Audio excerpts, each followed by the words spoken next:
From LinkedIn News, I'm Leah Smart, host of Everyday Better, an award-winning podcast dedicated to personal development. Join me every week for captivating stories and research to find more fulfillment in your work and personal life. Listen to Everyday Better on the LinkedIn Podcast Network, Apple Podcasts, or wherever you get your podcasts.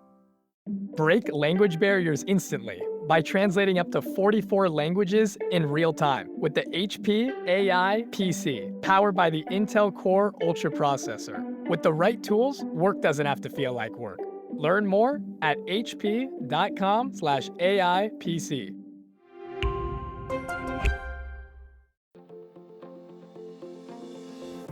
Hello, my friend, and welcome to another exciting episode of Negotiate Anything.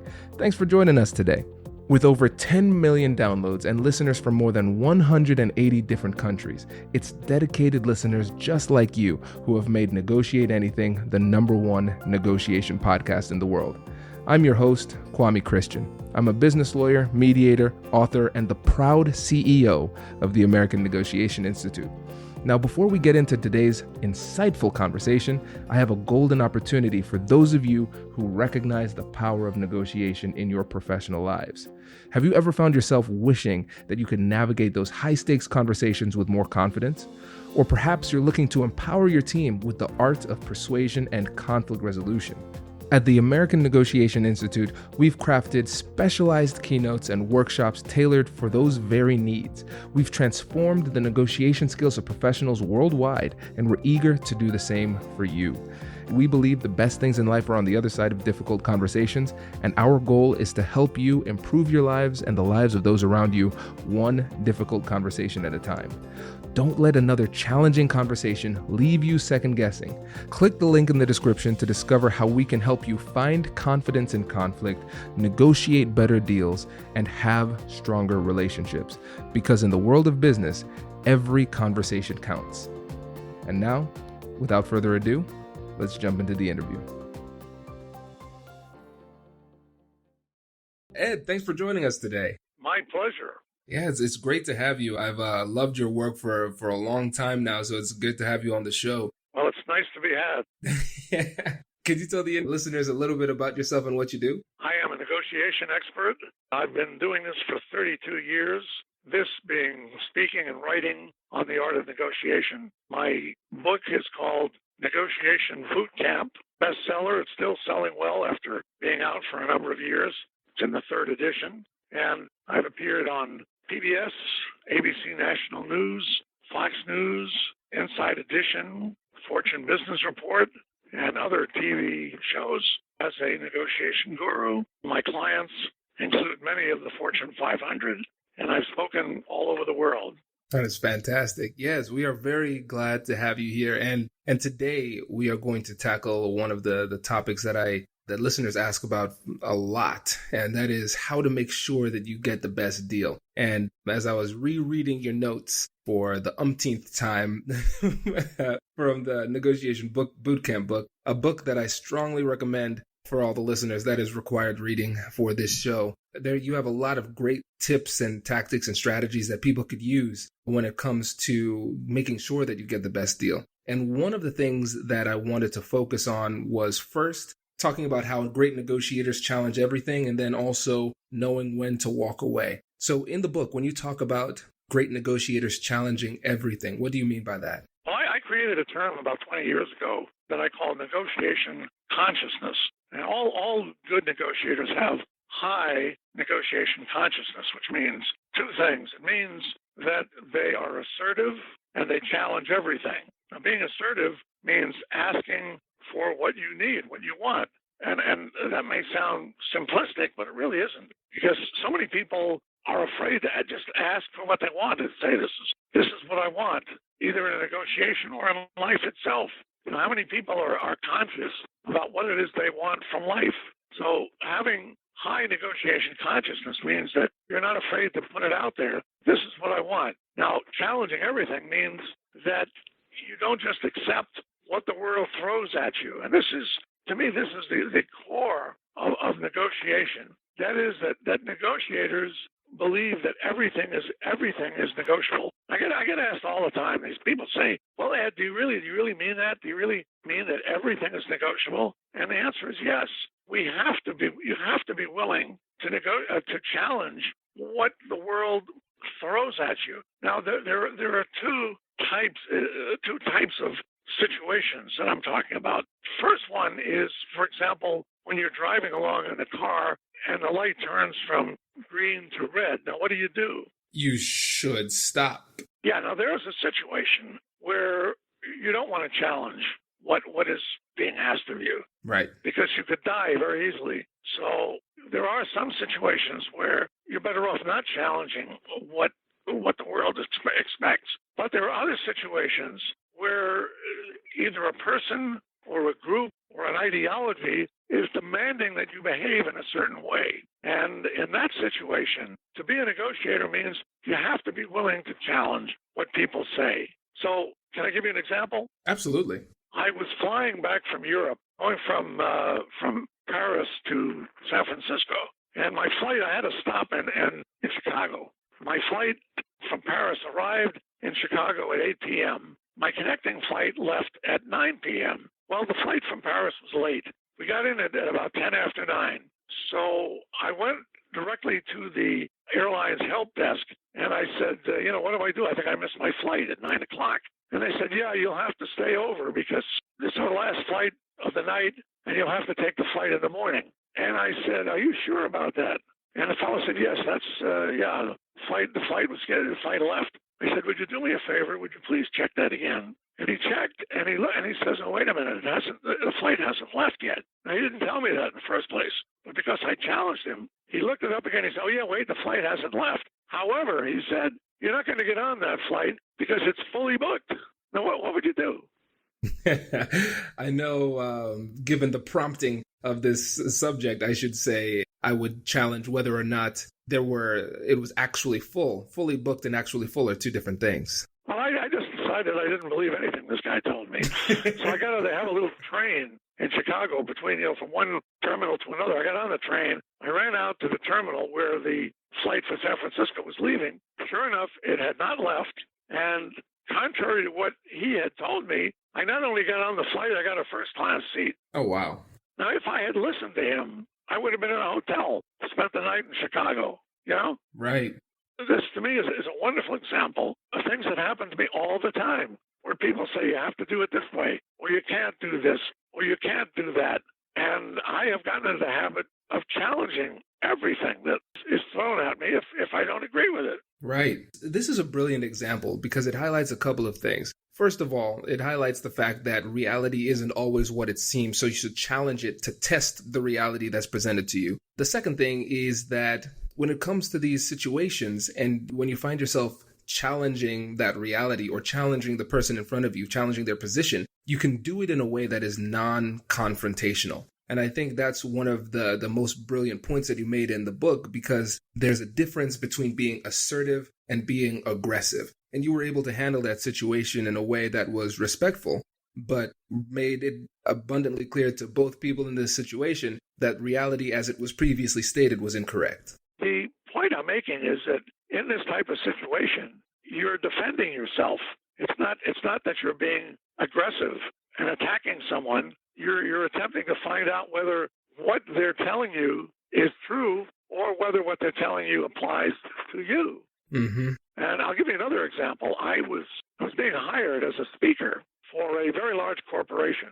And when it came down to signing the contract, they insisted that I provide a couple of $1 million in liability insurance. Now, I was being hired as a keynote speaker.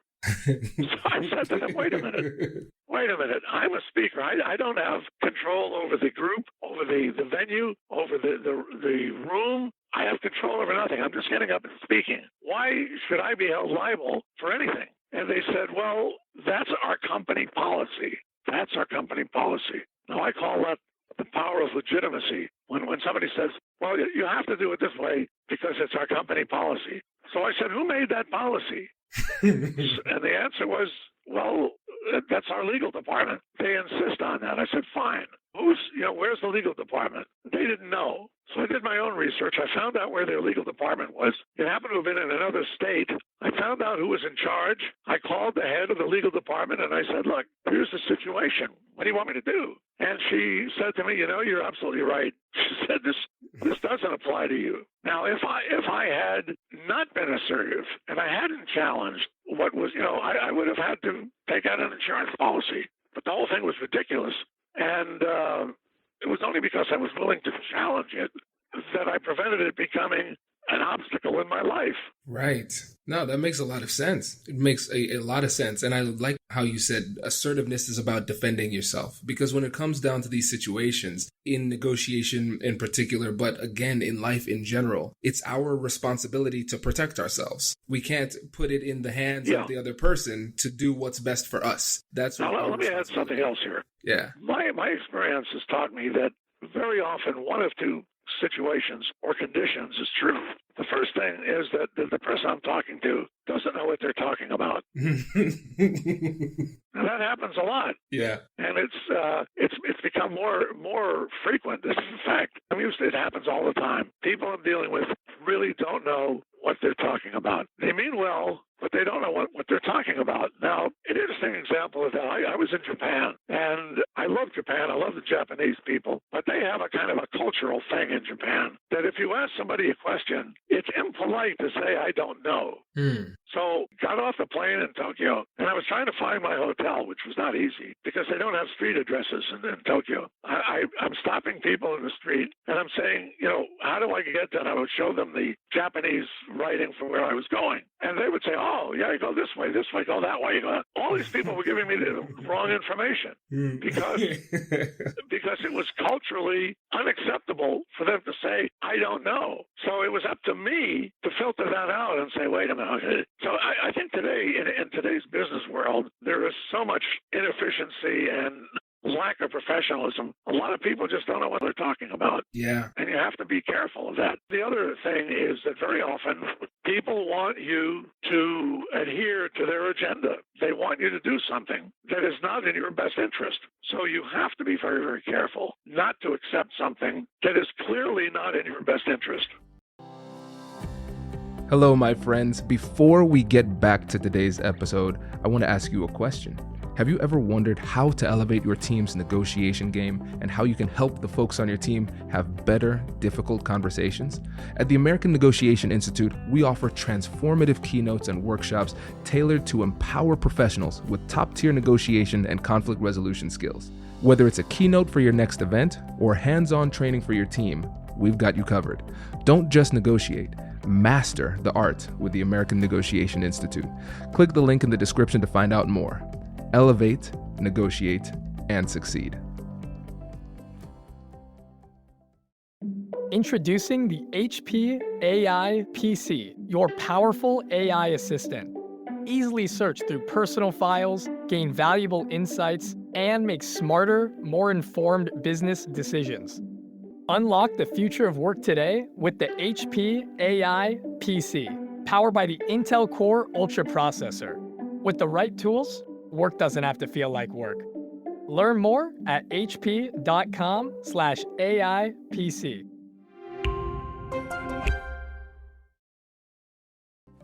This is another thing that people often ask when it comes to concessions. How do you know that limit? Because in negotiation, of course, there's going to be a little bit of give and take, but how do you know when you're conceding too much? How do you know when you're conceding too much? Well, I have a rule about concessions, and that is that you never make a concession without getting something in return. So whenever you make a concession, if you're not getting something in return, right away there's something wrong there. There's something is not right, and you don't want to be making concessions when that occurs. The other situation is if I make a concession, I have to be certain that I'm not sabotaging myself. So it's important to know where your bottom line is. And once you start, once you're in a position, you're being forced into a position where you're going below your bottom line, then you have to stop. Right. Because at that point, you're going to wind up with an agreement that is not agreeable. Right. One thing that I always tell my clients is that you want to concede according to plan. And so this means you have a concession strategy going into it. And really, to speaking directly to your point, where you understand that you have a bottom line, a position that you cannot go below. And if you give one massive concession that takes you right up to your bottom line immediately in a negotiation, then you have nowhere else to go. You have no place to maneuver at that point. And so it's important to concede incrementally. Because, like you said, you concede in order to get something. You have to get those reciprocal concessions. But if you just give one big one, now you don't have any more bargaining chips. Well, you brought up a very good point, and that is that you really should know going into the negotiation what you're willing to concede and what you're not willing to concede. And that's a good way to prevent yourself from making a mistake. So you should know that, all right, these are the things that I'm willing to give away, and these are the things that I'm not willing to give away. That's part of your preparation. Right, exactly. And now, on the flip side, when it comes to defensive strategies, let's say you're negotiating against somebody who went through your negotiation boot camp, and so they are set on not conceding without getting something in return. How do we defend ourselves when we are feeling the pressure from the other side to make a reciprocal concession? Well, there's nothing wrong with that. In fact, it's a way that you can find a win-win agreement. If, when you start to identify what it is that's important to the other side, that's how you find clues for answering the question, what constitutes a win-win? Absolutely. So if you say to me, Ed, I'll do X for you if you do Y for me, that may be the optimum agreement for us. Right. That makes sense. That makes a lot of sense. Now, would you suggest being explicit about the fact that this concession is contingent upon receiving something in return? Oh, absolutely. Absolutely. If you say to me, Ed, I want the following concession from you. So what I have to say to you is, well, if I give you that concession, will you give me such and such concession? So you make a trial close out of it. I love that. Yeah, that's a brilliant point. That is a brilliant point, because this is something that a lot of negotiators struggle with when it comes to the horse trading aspect of it, when we're going back and forth making concessions and trying to make these deals, how to do it in a way that doesn't concede too much value. See, if you don't do that, if you don't say, if I give you this, will you give me that? If you don't do that, you're really negotiating against yourself. Because I ask you for a concession. And you say, okay, Ed, you can have this concession. So what am I going to do then? I'm going to ask you for another concession and another concession. But as soon as you say to me, wait a minute, if I give you this concession, will you give me that concession? Now you're getting something, you're getting something out of it, and you're preventing me from ramping up and asking you for all kinds of things. Exactly. And also, if you can do this correctly and implement a little bit of creativity in the process, giving a concession doesn't necessarily mean that you're losing value. It could be something that simply creates value for the other side without causing much damage to your position. Well, there we have to get into a definition of what a concession is and how a concession should be made. The purpose of a concession is to give a sense of satisfaction to the other party. So it might not even be a significant concession that you make. It might be something really small, but if they have a sense of satisfaction, it will make them feel that they are a winner in the negotiation. Right. Oh, this is great. And this brings up another point that people ask about when it comes to apologies in negotiation, because like you said, it gives people a sense of satisfaction. So what is your take on apologizing in a negotiation if the other side feels as though a mistake was made or it feels as though they've been slighted in some way? Well, it's a double-edged sword. I mean, if you made a mistake, I think it's important to fess up. But I also believe that very often people will be overly apologetic and say, oh, I'm so sorry. I wish I could do it. I can't. No, you have to show confidence in your position. You have to behave in a way that what you're doing makes sense. So you can't always be apologizing. It's one thing if you make a mistake, but otherwise, if you're a seller, for example, you don't want to apologize for your price. You don't want to say, gee, I know my price is too high. I'm sorry. Forget that. Your price is not too high. You're not sorry. What you want to do is justify it. Say, this is the reason why my price is high. Right. Now that makes sense. And I think that is a perfect opportunity to talk about the distinction between sympathy and empathy. With sympathy, you feel bad about a person's situation and you feel compelled to do something to change their situation, to improve their position. With empathy, you understand how they are feeling. And so it doesn't have that emotional burden upon you that makes you want to adjust your position as a result of that feeling. And I think that you could add that layer onto whether or not an apology is appropriate and to what degree. Well, now you're getting into the psychological implications of a negotiation. I think that what many people lose sight of is that in every negotiation, there are really two negotiations. There's the one that you have with the other party, and then there's a negotiation that you have with yourself. And I think very often we undermine ourselves. We have these negotiations with ourselves, and we say, oh, gee, I'll never get this, or I won't get that, or that's not right, or they'll never agree. We wind up defeating ourselves before we even get into the negotiation. That's why it's important, for the example I just gave of a salesperson who apologizes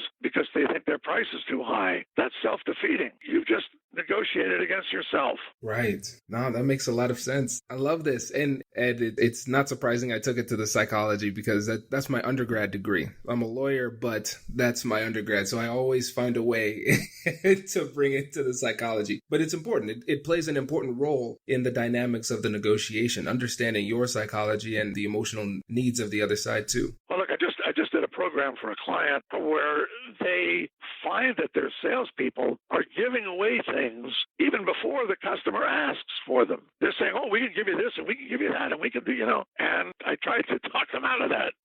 I said, look, all you're doing is raising the aspirations of your customer. What you want to do is wait until they ask for it and then ask for something back, ask for something in return. You don't just, start your presentation by giving things away when they haven't been requested. Right. Yeah, that makes a lot of sense. And with regard to concessions, one of the things that needs to happen is that they need to perceive as though there was some difficulty in giving the concession. It's not just the benefit it has for them substantively and emotionally, but also, did it cost you anything? If it didn't cost you anything, then I guess just being a decent person, you should have given that to me from the get-go. And if you're making concessions at the beginning, they're not perceiving any pain or difficulty on your side. So it makes it so that they don't appreciate it as much as they otherwise would. Well, I look at it the other way around.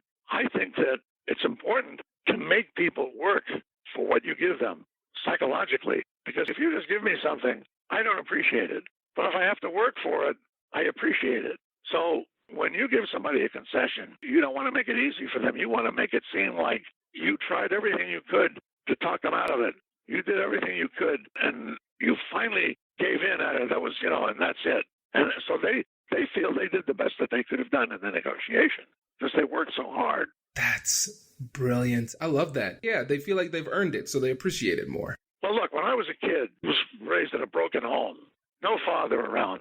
So my uncle used to come over, have dinner, and I guess he felt sorry for me, and he would give me a $10 bill occasionally, but he would say, if you wash the dishes, I'll give you a $10 bill. He never just gave me the $10 bill. I always had to earn it. And that taught me a lesson right there. See, if he had just given it to me, then I would have said, how about a $20 bill? $10, big deal. But I really appreciated that $10 because I had to do the dishes. I hated doing the dishes.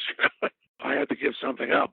I realized from that you have to make people feel that they earned, that they had to work to get your concession. That's why you never just say, okay, you can have it. But when they feel that they pushed you as far as they can push you, then they're going to be satisfied. Then they're going to say, gee, I did my job in the negotiation.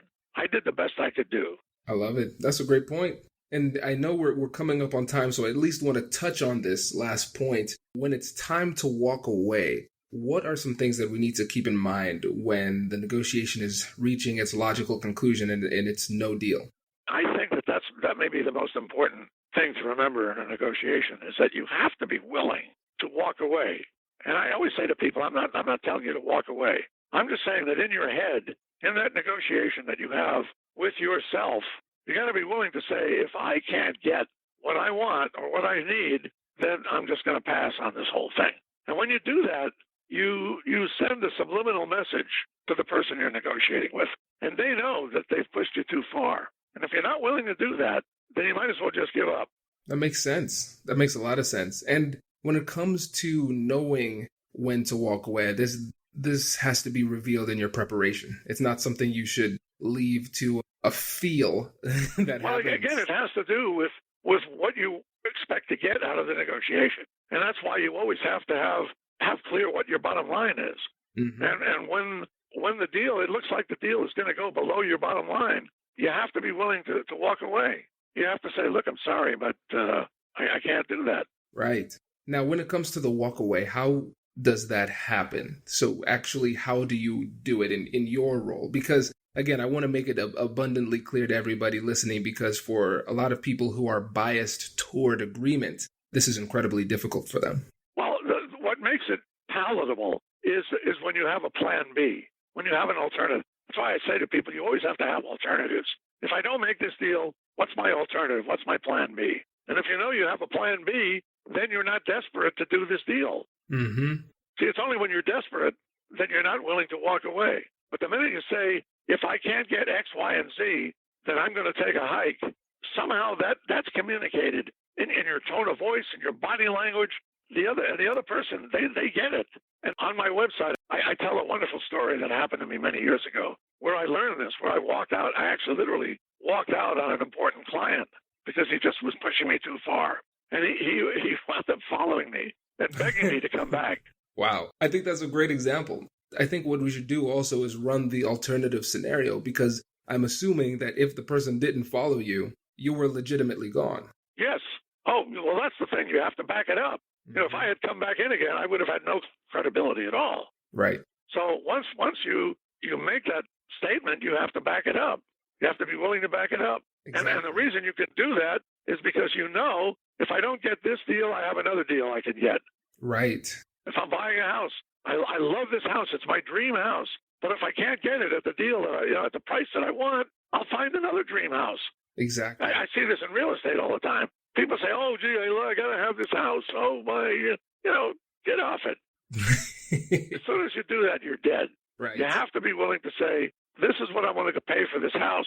Any more than that, thanks a lot, but I'm walking. Right. I was just watching, do you remember the show Breaking Bad? Oh, I love that show. Yes. Yeah, I was just watching an old episode of that where that's exactly what happened. She offers this guy $879,000. They want to buy his car wash, and he won't accept it. And then he discovers that he has to make the deal, and he calls her back, and she says, well, now it's $800,000. I'll only give you $800,000. That's it. And she hangs up on him. Mm-hmm. And sure enough, he calls back and takes the deal. Yep. Right. Yeah, it's tough when you don't have options. Then you have to go with it. But if you do, then it makes it an easier calculation. And I think that's one of the things that makes it so tough for people, because they look at it as an act of gamesmanship. When should I pretend to walk away? There's no pretending. If you are pulling that trigger, the deal is done, unless they adjust. And that's it. That's right. Right. Perfect. This is great. I really appreciate this. I think this is going to be very valuable for the audience. But before you go, I'd like you to remind them about who you are, what you do, and how they can keep in touch with you. Okay. I am the author of Negotiation Boot Camp. That's 3 words. Negotiation Boot Camp. They can get it on Amazon. My website is brodow.com. That's my last name, www.brodow.com. I invite everyone to visit, read my articles, and hopefully they'll get something out of it. Fantastic. Well, Ed, thank you again for coming on the show. We really appreciate it. Thank you for having me as your guest. My pleasure. Hey, thanks for listening to this episode. If you're liking what you're hearing, please leave a review and subscribe, and tell your friends. Our goal is to help as many people as possible, and when you leave reviews, it makes it easier for people to find us in the searches. Thanks again for being a listener. I'll catch you in the next one.